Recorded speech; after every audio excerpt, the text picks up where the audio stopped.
السلام علیکم ذاکر نائک. میں آپ کا بہت بڑا فین ہوں اور آپ کے بیانات ہمیشہ سنتا رہتا ہوں.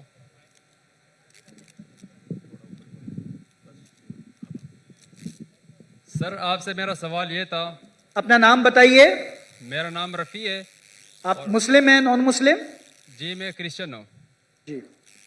تو آپ سے سوال یہ تھا، پاکستان کے مسلمانوں کے حوالے سے سوال کرنا تھا کہ آپ نے پہلی بات کی کہ پاکستان اسلام کے نام پر بنا ہے اور پاکستان کا مطلب ہے لا الہ الا اللہ.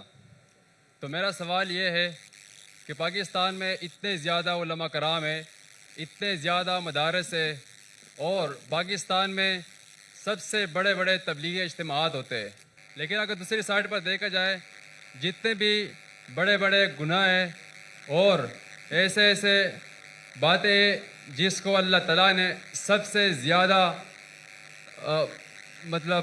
منع کیا ہوا ہے، تو ان معاملات میں پاکستان باقی ممالک سے پہلے نمبر پر ہے. یعنی ہمیشہ وہ تمام برائیاں جو اللہ تعالیٰ نے منع کیا ہے دوسرے ممالک کے مقابلے میں وہ پاکستان میں سب سے زیادہ ہے. تو اگر کوئی تبلیغی ہمارے پاس آتا ہے، یعنی کسی دوسرے ملک میں آتا ہے، غیر مسلم کو اسلام کی دعوت دیتا ہے کہ آپ اسلام میں آ جاؤ اور اچائی کی باتیں کرتا ہے، تو میں ان سے وہ سوال کر سکتا ہوں کہ وہ تمام باتیں جو ہم میں ہے وہ تم میں نہیں ہے. یعنی ہم عدل اور انصاف پر یقین رکھتے ہیں، ہم جھوٹ نہیں بولتے. ہم بھائی سوال پوچھئے. سوال کیا ہے آپ کا؟ تو میرا سوال یہی ہے کہ کیا یہ پاکستان کے علماء کرام کی ناکامی ہے یا اس کی کیا وجہ ہے؟ بھائی صاحب نے ایک اچھا سوال پوچھا، اہم سوال.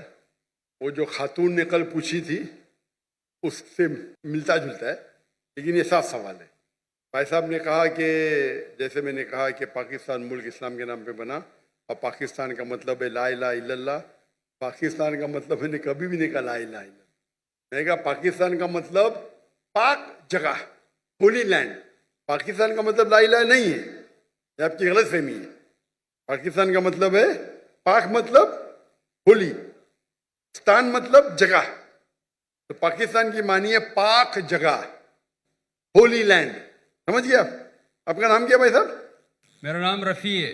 رفیع بھائی عیسائی آپ نے کہا، کرسچن ہے؟ جی ہاں.